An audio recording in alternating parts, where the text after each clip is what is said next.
Dear students, after studying Euler's and De Moivre's theorem हम अब study करने जा रहे हैं basic elementary functions and mathematics में। ये तीन फंक्शंस ही जो उनसे हैं इनकी टाइप्स को एलिमेंट्री फंक्शंस माना जाता है। और एलिमेंट्री क्यों, इन उसकी वजह यह है कि हम बहुत से दूसरे फंक्शंस, क्लास ऑफ फंक्शंस को इन बेसिक फंक्शंस की फॉर्म में एक्सप्रेस कर सकते हैं। और फर्दर ये कि इन जो सा है फंक्शंस की हमें फीचर्स, प्रॉपर्टीज और बहुत सा इनका नॉलेज हमारे पास होता है, लाइक डेरिवेटिव्स का, कंटिन्यूटी का, इंटेग्रेबिलिटी का एंड सो ऑन। तो इसलिए ये बेसिक एलिमेंट्री फंक्शंस माने जाते हैं और इनकी हेल्प से हम बहुत से दूसरे फंक्शंस की प्रॉपर्टीज को एक्सप्लोर कर सकते हैं। तो आए ज़रा हम यहाँ पर इनको डिस्कस करते हैं। देखें, फर्स्ट आपका है अलजेब्राइक फंक्शंस। ये होते हैं आपके पोलिनोमियल्स। पोलिनोमियल्स जो उनसे होते हैं इनको आपके अलजेब्राइक फंक्शंस कहते हैं। जैसे आपके देखें एक्स स्क्वायर है जिसका ग्राफ आपको पता है ये पैराबोला होता है। इस तरह एक्स क्यूब है, ये भी लाइक दोस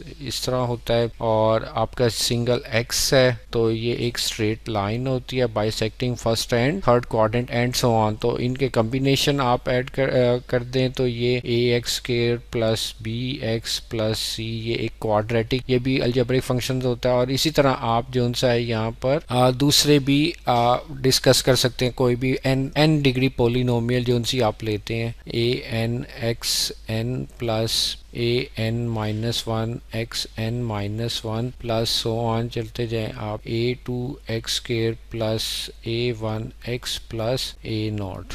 और यहाँ पर ये कंडीशन होती है कि a n should not be equal to zero anyhow. तो ये आपका अलजेब्राइक फंक्शंस थे। अब इसी तरह आपके होते हैं exponential and logarithmic function. Exponential function आपने स्टडी किया हमने कि ये ई एक्स की फॉर्म में होता है, ये जस्ट लाइक आपकी ग्रोथ में ये हेल्प करते हैं। तो ये फंक्शन होते हैं। और इसी तरह लॉगरिथमिक फंक्शन होता है, वो जो सा है ग्रोथ के इंटरवल को जो सा है वो स्टडी करता है कि कौन सा एक क्वांटिटी है किस टाइम, कितने टाइम में ग्रो होकर कितने एक्सटेंट तक जाएगी। तो ये उसकी एप्लीकेशंस हैं। और हमने ये स्टडी ये भी बताया था आपको कि ये कंपाउंड इंटरेस्ट में यूज होता है बहुत ज़्यादा इसका रूल, कि आपने जब एक जोन सी अमाउंट है उसके इंटरेस्ट को आपने इक्वल इंटरवल्स, रिपीटेड इंटरवल्स में आपने उसको जोन सा एक्सप्रेस करना है उसके इंटरेस्ट को। तो कंपाउंड इंटरेस्ट की वो एक फॉर्म बनती है, तो उसके लिए एक्सपोनेंशियल फंक्शन को हम डिस्कस करते हैं। और ये आपको पता होना चाहिए, ये एक लिमिटिंग केस होता है, limit n approaches to infinity 1 plus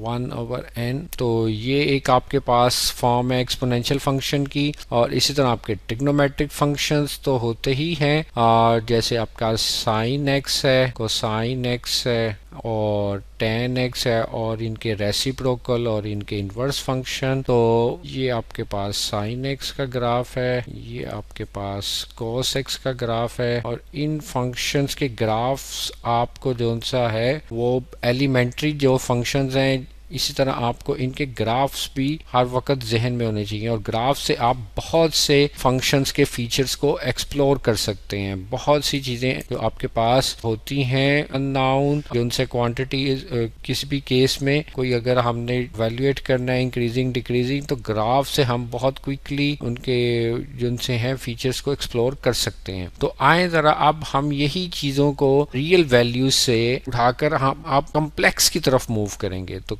complex की फॉर्म में अब हम इनको एक्सप्रेस करेंगे, यही फंक्शंस को एक्सप्लोर करेंगे और देखेंगे, कोई थोड़ा सा कंट्रास्ट भी करेंगे हम नेक्स्ट कैसे जो सा एक जो जब आपके पास रियल डोमेन होती है तो वो फंक्शन कुछ और बिहेव कर रहा होता है, और जो ही आप उसको कॉम्प्लेक्स में लेकर जाते हैं वो उसका बिहेवियर डिफरेंट हो जाता है। और इसी तरह आप देखेंगे कि समटाइम्स डिफरेंट नहीं भी होता, वो वैसा ही बिहेव करता है और उसकी बेस पर बिल्कुल सेम मैनर में और एनालॉजी से आप दूसरी चीजें कॉम्प्लेक्स डोमेन में भी डिफाइन कर देते हैं। तो हम कंटिन्यू करेंगे विद अलजेब्राइक फंक्शंस को हमने काफी ज्यादा एक्सप्लोर किया। हमने उसके लिए आपके पास पोलिनोमियल इक्वेशंस थी, उनको हमने एवेल्युएट किया, उनके रूट्स को एवेल्युएट किया with the help of complex number, De Moivre's theorem, Euler's formula. अब हम आगे जो सा है इनके एक्सपोनेंशियल की तरफ मूव करेंगे, एक्सपोनेंशियल और लॉगरिथमिक को और फिर ट्रिग्नोमेट्रिक फंक्शंस को। तो